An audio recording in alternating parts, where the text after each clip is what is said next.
Hello and welcome back to the Project Guardian. My name is Joe from the Project Guardian team, and today, well, I should preface this by saying I forgot to record an intro to this video, which is why I'm back in my office here. So today we're going to be taking a look at the system that we set up for our Oxy-Hydrogen.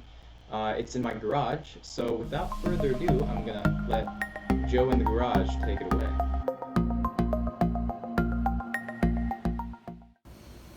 So, we got the reactor here. I don't know if you can see this. Oh, it's a little hot.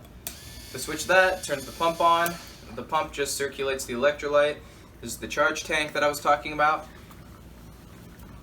From the charge tank, we have the purge valve up here for maintenance purposes. We have the purge valve under the tank for purging the excess electrolyte back into the main electrolyte tank. This isn't going to be the final product. I don't know if you can see me or not, but that's not going to be the final product because that obviously can't fit on someone's back. It's going to be more like a camel back type bladder type thing. I got the air compressor all hooked up, so if I close that valve, turn that on, I don't know if you can hear it, but the little air pump turns on. I'll go ahead and take you over there to check the PSI in a bit, but you get the idea hopefully. Open the purge valve back up. But yeah, just like I was explaining in the other video, here's our whole system. Goes electrolyte tank, pump, reactor, charge tank, distribution assembly, and various purge valves, to the air compressor, pressure regulator, check valve. So yeah, let's take you over here and check how much PSI we've got. So if I open this valve, this is just a standard pressure regulator. So if I open this valve on the pressure regulator, you can see the needle will start to increase in pressure. So we don't have a lot stored. I kind of just started out here. We're almost to 25 psi, which is pretty good. We want it to be between 50 and 25 when we're operating, or at least that's what my math says. But you know, I've been known for my math to be wrong, so we're going to play it safe, put a bunch of check valves in this line. I'm going to use the bubbler assembly, it's up there, and so yeah, we're getting there.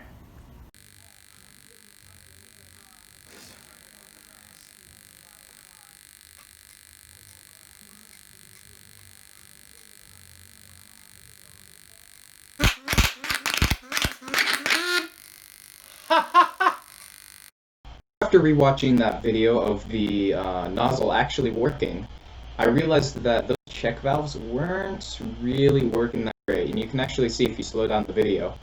Originally it was a slow motion. I'm editing it now, and it's not really slow motion, so I'm not really sure why the slow motion just disappeared. But if you slow it down, you can actually see that the backflash goes right through the check valve. So I'm comfortable testing it more without ordering backflash arrest or flashback arrest or whatever you want to call it. So at this point, I had to then wait for the flashback arrestor to come in the mail. So we then filmed this next section yesterday, I think. So without further ado, back to Joe and the garage. So this video has been kind of long delayed because I was actually waiting for some things in the mail. We finally got it though. This flashback arrestor. It's one of the safety features that we actually really need for this project, because if we don't have this flashback arrestor, it can potentially flash back all the way through this hose to the tank and explode the tank, and we really don't want that because that's not safe. We have this flashback arrestor finally, so now we can start actually putting everything together and testing it. And I don't know if you guys can notice, but it's actually on right now. The reactor is producing gas. You can see it rising through the tube. It's slow right now because I don't have the air compressor on. Can they see it? Mm-hmm. Okay. So let's turn on the air compressor. So I already kind of went through how this system works, but essentially it starts with this electrolyte tank. This has the carbonic acid and hydroxide in it. It goes into here, the reactor. electricity passes through it, produces oxyhydrogen, goes into this charge tank. The charge tank separates the electrolyte from the gas. Gas then, you can hear the compressor turn on there. It's very quiet. But it compresses all that gas from the charge tank into the pressure tank.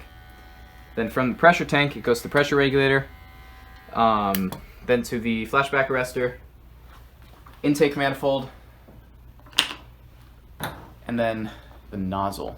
This is the revised version of our nozzle. I actually displayed it in our last video, because we added this air compressor because the pressure was not enough for the nozzle, and it just kept backfiring and backfiring and backfiring. So now with this pressure, we actually tested it once a couple days ago without the flashback arrestor. We made a makeshift bubbler, and it was working very well. I'll put a compilation, or not a compilation, I'll put a video of it actually turning on and firing.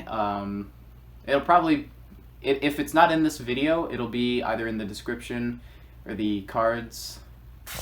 So in our final product, we're actually going to get rid of this electrolyte tank and just use the charge tank. And this purge valve right here is just going to go straight to the inlet of the reactor. And the reason we're doing that is because it's going to be significantly less weight, and we're also going to still have enough storage in here for the electrolyte.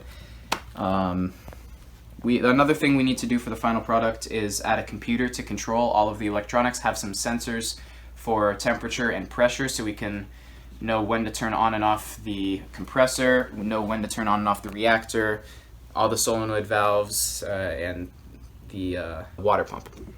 So as it happens, I also forgot to film an outro, so we're back here. Just to say thank you so much for watching. It would be great if you could share this video, comment any suggestions or comments you have in the section below, and if you could like the video, it really helps us boost in the Overlord YouTube algorithms. So thank you so much for watching, and we'll see you next time.